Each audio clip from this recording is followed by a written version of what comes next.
स्वागत आप सभी का। आपके साथ मैं हूं पुनीत मिश्रा।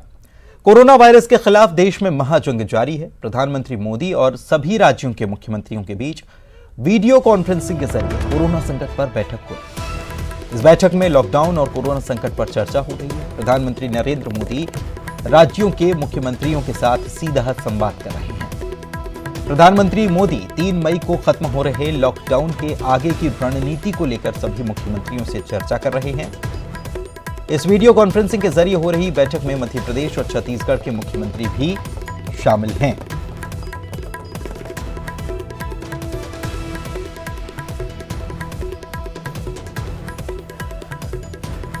तो ये तस्वीरें भी आप देख पा रहे हैं। प्रधानमंत्री बातचीत कर रहे हैं सभी राज्यों के मुख्यमंत्रियों से। वीडियो कॉन्फ्रेंसिंग के जरिए ये बातचीत हो रही है और स्थिति का आकलन किया जा रहा है, स्थिति की समीक्षा की जा रही है। आगे क्या बंदोबस्त किए जा सकते हैं। नेशनल एडिटर शैलेंद्र मांगू इस वक्त हमारे साथ फोन लाइन पर जुड़े हुए हैं, उनसे बात करते हैं। शैलेंद्र जी, लगातार प्रधानमंत्री बातचीत करते रहे हैं और समीक्षा करते रहे हैं राज्यों को लेकर के। एक बार फिर से आज सभी मुख्यमंत्रियों के साथ बैठे हुए हैं और जब लॉकडाउन पार्ट 2 जो है वो उसके 6 दिन बाकी हैं, ऐसे में अब विचार संभवतः किया जाने लगा है कि क्या और उपाय किए जाने चाहिए आने वाले वक्त में और किन सावधानियों के साथ लॉकडाउन को धीरे धीरे खोलने की चर्चा भी चल रही होगी। बिल्कुल पुनीत, ये बैठक जो है वो चौथी बैठक है जहां पर प्रधानमंत्री मोदी और देश के सभी मुख्यमंत्री, जिसमें मध्य प्रदेश और छत्तीसगढ़ के मुख्यमंत्री भी शामिल हैं, और उनसे बैठक चल रही है। 10 बजे बैठक शुरू हुई थी, 1 घंटा बीत चुका है। मुद्दों की बात करें तो सबसे पहले सिचुएशन, जो हालात हैं देश भर में कोरोना से जुड़े हुए, क्योंकि करीब 27,000 मामले देश में हैं और 30,000 मामले जो है वो कंफर्म हो चुके हैं, अभी एक्टिव हैं। तो इसी बीच क्या तैयारियां हैं देश की इस मामले इससे निपटने के लिए, इस तरह के हालात हैं, इस पर समीक्षा की जाएगी। वही साथ ही साथ जो छूट दी गई थी 20 अप्रैल के बाद उन इलाकों में जो कि नॉन हॉटस्पॉट इलाके हैं, गतिविधियां शुरू की गई थी, इकोनॉमिक गतिविधियां शुरू की गई थी, उस पर भी चर्चा होगी। और सबसे अहम बात कि 3 मई के बाद रणनीति क्या होगी सरकार की, केंद्र की और राज्यों की, इस पर भी चर्चा हो रही है। इस मीटिंग के दौरान माना जा रहा है कि सभी राज्य अपना अपना पक्ष रखेंगे कि किस तरह से इसको आगे ले जाना चाहिए और क्या किया जाना चाहिए। एक अहम बात ये भी है, हालांकि 2 अहम मुद्दे ये भी हैं कि अन्य राज्यों में जो प्रवासी मजदूर हैं उनको कैसे अपने अपने राज्यों तक पहुंचाया जाए, ये एक बड़ा मुद्दा बनता जा रहा है। हमने देखा मध्य प्रदेश ने भी इसकी शुरुआत की है, यूपी ने भी इसकी शुरुआत की है। तो कैसे मजदूरों को वापस अपने घरों को भेजा जाए, उसके लिए क्या तैयारी की जानी चाहिए। और वहीं जो विदेशों में भारतीय फंसे हुए हैं उनको कैसे, क्योंकि एक बहुत बड़ी तादाद में फंसे हुए हैं, गल्फ कंट्रीज में भी हैं और अन्य देशों में भी हैं, उनको किस तरह से भारत वापस लाया जाए, क्योंकि भारत में भी उसके लिए तैयारियां होनी चाहिए, उनके लिए क्वारंटाइन सेंटर्स तैयार किए जाने चाहिए। तो उन तमाम पहलुओं पर इस बैठक में माना जा रहा है कि चर्चा होगी और अभी ये बैठक लंबी चलेगी और उसके बाद ही एक स्टेटमेंट के जरिए साफ हो पाएगा कि आखिर सरकार की रणनीति क्या तय हुई है कंसेंसस के साथ और राज्यों के साथ मिलकर केंद्र ने क्या तय किया। बहुत बहुत शुक्रिया शैलेंद्र जी आपका इस तमाम जानकारी।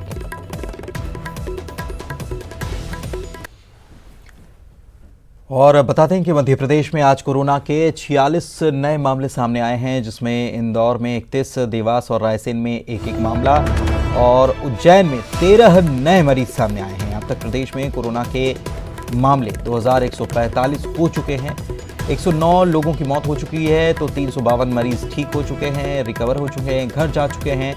इंदौर में सबसे ज़्यादा केसेस हैं, 1207 पॉजिटिव केस हो चुके हैं, 60 लोगों की जान जा चुकी है। अच्छी बात यह है कि 132 मरीज ठीक भी हो चुके हैं, रिकवर हो चुके हैं। अगर भोपाल की बात की जाए तो भोपाल में अब तक 405 कोरोना मरीज सामने आ चुके हैं। यहाँ पर 10 कोरोना मरीजों की मौत हो चुकी है।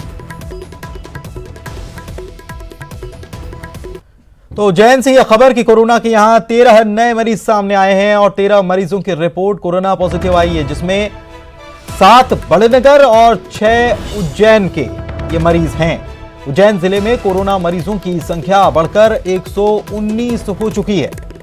ये बड़ी खबर आपको हम बता रहे हैं उज्जैन से, जहां पर कोरोना के 13 नए मरीज मिलने के साथ ही अब 119 ये संख्या हो गई, जिसमें 7 बड़नगर के और 6 उज्जैन के नए मरीज इसमें हो गए हैं, जुड़ गए हैं।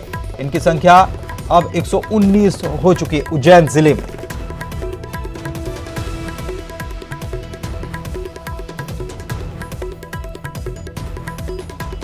तो 13 मरीजों की रिपोर्ट पॉजिटिव आई है, 7 बड़नगर के मरीज बताए जा रहे हैं, 6 उज्जैन के मरीज बताए जा रहे हैं और कोरोना के ये 13 नए मरीज हैं। लगातार रिपोर्ट्स जो आ रही हैं उसमें कुछ रिपोर्ट पॉजिटिव आई हैं। और अगर मध्य प्रदेश के पूरे ग्राफ की बात कर ली जाए तो कुल केस 2145 हो चुके हैं, एक्टिव केस यहाँ पर 1684 हैं, ठीक 352 लोग हो चुके हैं, 109 लोगों की मौत हो चुकी है। सबसे ज़्यादा मामले मध्य प्रदेश की आर्थिक राजधानी कहे जाने वाले इंदौर में हैं, 1207 मामले हो चुके हैं, भोपाल में 405 मामले हो चुके हैं, उज्जैन में भी संख्या सैकड़ा पार कर गई है और 13 मरीजों के मिलने के साथ ही ये संख्या 119 हो चुकी है।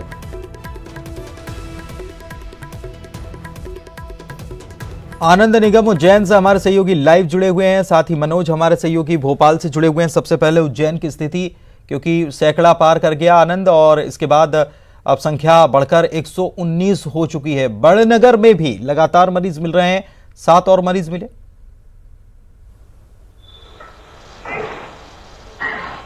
बिल्कुल पुनीत, देखिए लगातार मरीजों का आंकड़ा बढ़ता जा रहा है। प्रशासन अपनी ओर से सारी व्यवस्थाएं कर रहा है, लेकिन उज्जैन के साथ साथ बड़नगर और नागदा सहित महिदपुर में भी इनका आंकड़ा लगातार बढ़ता हुआ दिखाई दे रहा है। साफ तौर पर देखा जा सकता है कि बड़नगर में पहले 2 मामले मिले थे, उसके बाद आज फिर एक बार 6 मामले यहाँ सामने आए हैं। और अगर उज्जैन की बात कर ली जाए तो कुल मिला के 13 मामले जो है आज देखने को मिले हैं। इसमें एक बात और साफ ये दिखाई दे रही है कि जो 13 मामले सामने आए हैं उसके बाद 119 का आंकड़ा ये पहुंच गया और ऐसे में एक ही क्षेत्र के 5 ऐसे लोग हैं जो इस कोरोना पॉजिटिव पाए गए हैं। इसके साथ ही पुनीत एक बात और ये बता दूं कि हालांकि एक राहत भरी खबर ये भी है कि बहुत जल्दी 2 या 3 दिन में शायद 40 ऐसे मरीजों की छुट्टी होने वाली है जो कोरोना पॉजिटिव पाए गए थे। तो एक तरफ ये आंकड़ा भी अच्छा दिखाई दे रहा है, दूसरी तरफ जो बढ़ता हुआ आंकड़ा ये भी थोड़ा जो आम लोगों को टेंशन देने वाला है। लेकिन इस बीच प्रशासन अपनी ओर से साफ तौर पर कह रहा है कि लोग घर में रहें, जो चेन चली थी कोरोना की उसको तोड़ने में वो जो है सरकार की मदद करें और घर में रहकर सुरक्षित रहें। जी बिल्कुल, आप बने रहिए। मनोज के पास चलते हैं। मनोज, अगर पूरे भोपाल के हिसाब से, राजधानी के हिसाब से अगर बात की जाए तो पूरे प्रदेश में किस प्रकार से कोरोना को लड़ने के लिए नए नए प्लान तैयार किए जा रहे हैं? हालांकि टेस्टिंग तो चल ही रही है, लेकिन और उसमें तेजी लाने की आवश्यकता है। रिपोर्ट्स जो पेंडिंग हैं, काफ़ी वक्त से पेंडिंग कुछ लोगों की रिपोर्ट्स हैं, वो आ जाएंगी तो और भी ज़्यादा ठीक रहेगा। जो लोग क्वारंटीन किए गए हैं, जिनके सैंपल लिए गए, वो लोग भी, क्योंकि बाहर, घरों से बाहर भी कहीं पर मैरिज गार्डन में भी लोगों को क्वारंटीन किया गया है। जी बिल्कुल पुनीत, ये कोशिश भी सरकार की तरफ से की जा रही है कि जांच में की रफ्तार में तेज़ी लाया जाए, क्योंकि अभी तक करीब 10,000 से ज़्यादा जो है सैंपल की जांच के लिए भेजे गए। हालांकि 6,000 से ज़्यादा ही जांच रिपोर्ट आ पाई है। अभी भी करीब बताया जा रहा है कि करीब 3,000 जांच रिपोर्ट आना बाकी है और रोज़ाना जो है करीब 1800 जो है जांच रिपोर्ट ली जा रही है। लेकिन जो जांच रिपोर्ट आनी चाहिए वो करीब, उसकी क्षमता जो लेब के अंदर है, करीब 5 लेब है, उनकी जो क्षमता है वो करीब 1100 की। ऐसे में करीब 700 जो जांच सैंपल के लिए जाते हैं वो पेंडिंग हो जाते हैं और ये संख्या लगातार 3,000 से 4,000 तक पहुंच चुकी है। तो कोशिश यही है कि जांच में तेज़ी लाई जाए। और जो एक अच्छी खबर निकलकर सामने पुनीत आ रही है, करीब मध्य प्रदेश में जो 500 से ज़्यादा जो कंटेनमेंट एरिया बनाए गए थे उनमें करीब 25 लाख की आबादी थी और उसमें लगभग पूरी आबादी का सर्वे कर लिया गया। और अच्छी खबर ये भी है कि कुछ मरीजों में सर्दी खांसी जैसे लक्षण पाए गए थे, लेकिन सभी इस समय ठीक हो चुके हैं। तो अब सरकार का फोकस नए कंटेनमेंट एरिया की तरफ है, जहां पर ये पॉजिटिव मरीज पाए गए जिन्हें कंटेंट कर दिया गया और वहां पर अब नए सिरे से सर्वे किया जा रहा है। लेकिन अभी भी जो सरकार की कोशिश रहेगी वो जो जांच सैंपल पेंडिंग पड़े हैं उनकी ज़्यादा से ज़्यादा जांच हो सके। मनोज यहाँ एक सवाल, सवाल एक और है, एक और सवाल है कि बहुत बड़ी एक संख्या है कि जिन लोगों में सिम्टम्स नहीं है, नहीं नजर आ रहे हैं, वो पॉजिटिव के सामने आ रहे हैं। तो ऐसे में केवल सर्वे किया जा रहा है या जो आप बता रहे हैं इलाके जो जहां पर मरीज पाए गए हैं उन इलाकों में लोगों की क्या रैंडमली जांच भी शुरू करनी चाहिए? ऐसी जरूरत महसूस हो रही कि नहीं हो रही? जी बिल्कुल, उनका टेम्परेचर चेक किया जा रहा है और तमाम जो व्यवस्थाएं प्राथमिक तौर पे की जा रही है उसके तहत ये पूरा सर्वे किया जा रहा है। उनके लक्षणों की जांच की जा रही है कि आखिरकार उन्हें कोई बीमारी तो नहीं है, सर्दी खांसी कितने दिनों से, उनको बुखार ठीक है। एक खबर बता रहे हैं भोपाल से, बड़ी खबर, कोरोना के 14 नए मरीज सामने आए हैं और सभी की जांच रिपोर्ट पॉजिटिव आई है। सभी की कॉन्टैक्ट हिस्ट्री की जांच में अब स्वास्थ्य विभाग जुटा हुआ है। ये बड़ी खबर राजधानी भोपाल से ही आपको दे रहे हैं। तो कोरोना के 14 नए मरीज सामने आए हैं, सबकी रिपोर्ट पॉजिटिव आ चुकी है। कॉन्टैक्ट हिस्ट्री की जांच में अब स्वास्थ्य विभाग जुटा हुआ है कि ये लोग किन किन लोगों से मिले थे। उन लोगों को क्वारंटीन ताकि किया जा सके, उन लोगों के सैंपल लिए जा सके ताकि कोई संक्रमण और न फैल सके। इस लिहाज से कोरोना के 14 जो नए मरीज सामने आए हैं, सभी की रिपोर्ट जिनकी पॉजिटिव आई है, इनकी कॉन्टैक्ट हिस्ट्री की जांच में स्वास्थ्य विभाग जुटा हुआ है।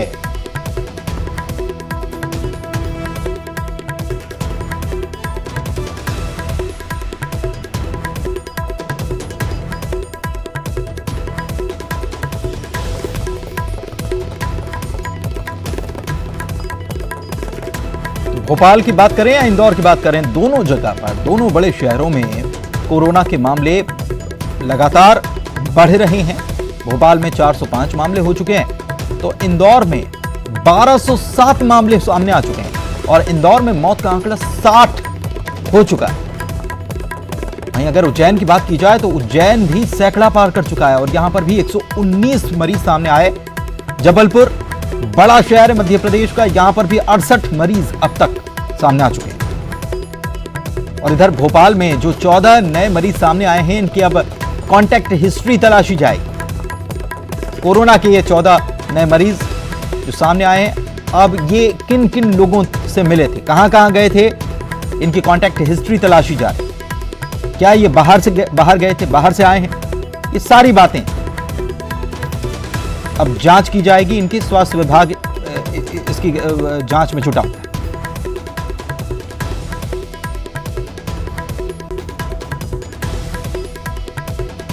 पूजा माथुर हमारे सहयोगी भोपाल से हमारे साथ जुड़ी हुई हैं, उनसे बात करते हैं। पूजा, ये एक बड़ी खबर कि भोपाल में 14 और मरीज सामने आ चुके हैं।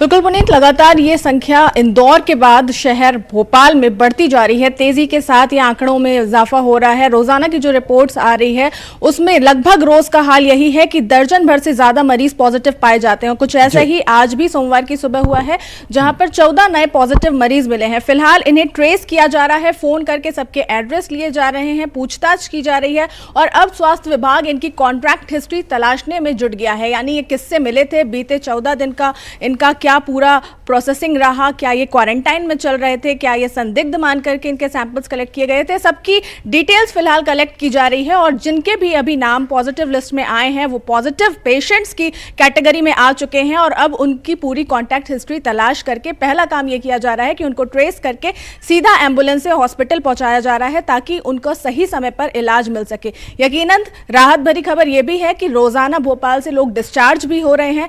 इसका डट के दृढ़ आत्मविश्वास के साथ इसका मुकाबला कर रहे हैं और कहीं ना कहीं इन कोरोना योद्धाओं को जीत भी हासिल हो रही है। ये कोरोना की जंग को मात दे रहे हैं, बिल्कुल मात देते हुए भी नजर आ रहे हैं। बहुत बहुत शुक्रिया आपका पूजा इस तमाम जानकारी के लिए। मनोज आपका शुक्रिया, आनंद आपका भी शुक्रिया उज्जैन से जानकारी देने के लिए। और ब्रेक का वक्त है, ब्रेक के उस पार भी खबरों का सफर जारी रहेगा, मेरे साथ बने रहिए। है कोरोना संकट के बीच बीजेपी के नेता ज्योतिरादित्य सिंधिया चुनावी मोड में आ गए हैं। सिंधिया ने फोन के जरिए सांवेर के कार्यकर्ताओं से बातचीत की है और विधानसभा उपचुनाव की तैयारी अच्छे से करने के लिए कहा है। कैसे आप सुधीर? बस बढ़िया है, बहुत आशीर्वाद आपका। आप ठीक हो? जी जी। बहुत पहले तो आपने मंत्री बनाया आपने तुलसी भैया को, उसके लिए धन्यवाद। हमारे धन्यवाद। और हमारे विधानसभा पे स्नेह रखना भाई साहब। वो तो है ही। और आप लोग अच्छे तरीके से उपचुनाव की भी तैयारी कर लेना। जी जी जी जी भाई साहब जी। और घर पे भी कहना सबको कि मैंने फोन किया था। जी जी जी, आप पूरे गांव में बताऊंगा भाई साहब मैं कि आज सिंधिया जी का फोन आया था। अपना ख्याल रखना। जी जी जी। डीआरडीओ यानी कि रक्षा अनुसंधान और विकास संगठन की तर्ज पर गुना में जिला पुलिस ने भी रिसर्च करना शुरू कर दिया है। कोरोना आपदा के दौरान सीमित संसाधनों में पुलिस के द्वारा PPE kit, face cover, cap, shoe cover, hand gloves, mask, sanitizer जैसी उपयोगी वस्तुओं का निर्माण किया जा रहा है। कोरोना महामारी में पुलिसकर्मी कर्मवीर बनकर ड्यूटी में जुटे हुए हैं और ऐसे में कोरोना संक्रमण से बचाव के लिए गुना पुलिस के द्वारा सुरक्षा उपकरण तैयार किए जा रहे हैं जो बेहद उपयोगी सिद्ध हो रहे हैं। पुलिस ने पीपीई किट को तैयार किया है जो अंतर्राष्ट्रीय मानकों के हिसाब से एकदम सटीक तो नहीं लेकिन उससे कम भी नहीं। प्लास्टिक और कपड़े से बनी पीपीई किट महज 550 रुपए की लागत से तैयार की जा रही है। कर्मचारियों के लिए कम दामों पे है, यहीं पर सिलवाई गई थी हमारे अधिकारी कर्मचारियों के लिए। 550 रुपये कीमत है जिसकी बाजार की दर से कम दर पे है। इसके अलावा हमने हेड कवर बनवाया है और पैरों में पहनने वाला पैर कवर पे जो उसको पहनते हैं फुटवेयर, उसका हिसाब से उसको तैयार किया गया है और मेन रूप से हमने कम दामों पे यहाँ पे पीपी किट। और इधर कोरोना आपदा के बीच अगर आपको कोई दिक्कत परेशानी है तो पुलिस है ना। जी हां, कुछ इसी सिद्धांत पर ड्यूटी करने में जुटी राजगढ़ पुलिस ने आम लोगों के साथ सीनियर सिटीजन्स के लिए भी व्यवस्था की है। वरिष्ठ नागरिक पुलिस पंचायत के तहत एसपी ने बुजुर्गों की मदद के लिए अलग से स्टाफ की तैनाती की है। हर एक थाने में एक महिला पुलिसकर्मी को नोडल अधिकारी बनाया गया है जिनके मोबाइल नंबर पर फोन लगाकर बुजुर्ग बेहिचक अपनी परेशानी बता सकते हैं।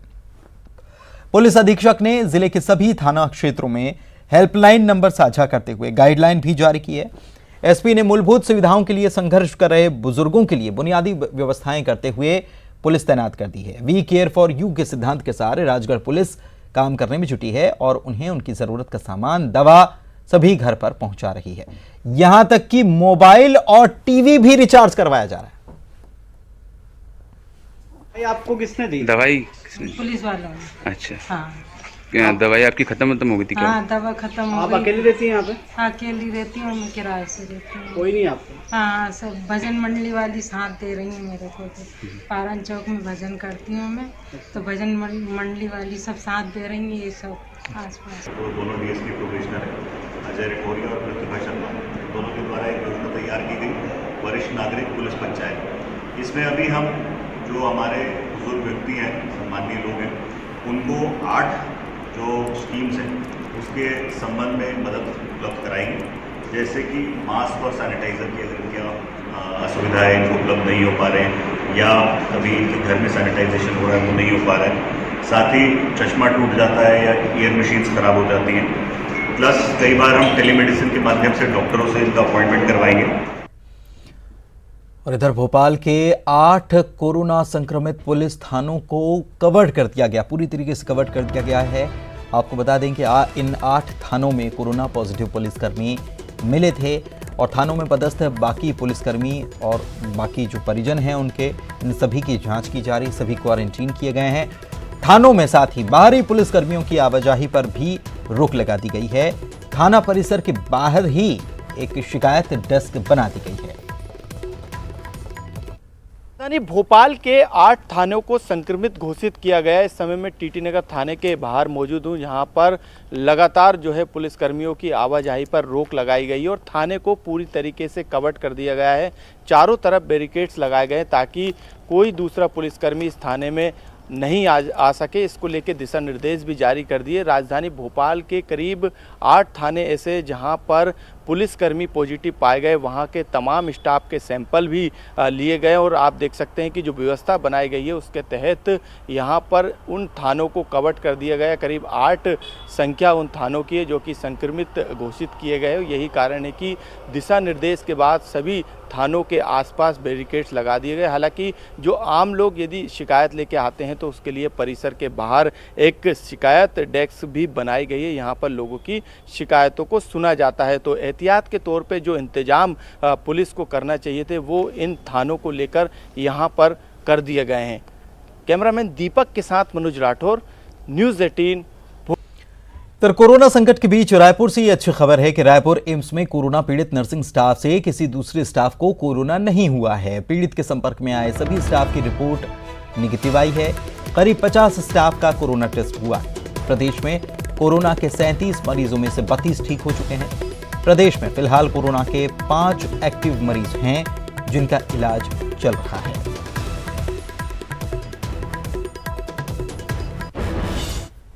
और इधर दूसरी तरफ दुर्ग की बात करें तो यहां पर आगरा से भिलाई पहुंचे 12 बीएसएफ जवानों को क्वारंटीन किया गया है। आइसोलेशन वार्ड में जांच के बाद इन्हें शिफ्ट कर दिया गया। इन जवानों की ट्रैवल हिस्ट्री अब खंगाली जा रही है।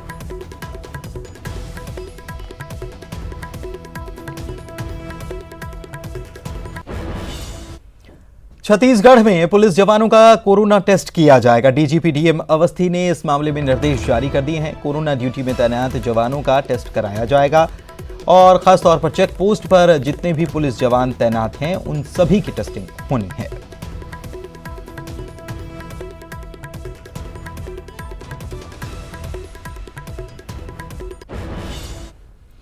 शादी के लिए अक्षय तृतीया का बड़ा मुहूर्त कहलाता है, लेकिन लॉकडाउन के चलते इस बार कई जगहों पर शहनाइयां बज नहीं पाई और कई जगहों पर कुछ बजी। तो मंदसौर शहर के भंडारी परिवार में आदर्श शादी का उदाहरण पेश किया गया। दूल्हा दुल्हन ने मास्क पहना, घर वालों ने मास्क पहना। पूरी तरह से शादी की रस्में नियमों में रहकर निभाई गई। शादी के लिए कलेक्टर से खास अनुमति ली गई। रविवार को अक्षय तृतीया के दिन हरदा के कोलबा में भी विवाह हुआ और लॉकडाउन का पालन किया गया। मुंह पर मास्क बांधकर दूल्हा दुल्हन ने सभी विवाह की रस्में पूरी की। इस दौरान परिवार के लोगों ने भी सोशल डिस्टेंसिंग का पालन किया। शादी समारोह में दोनों पक्षों के कुल 8 लोग शामिल हुए, जिनके लिए प्रशासन से अनुमति ली गई थी।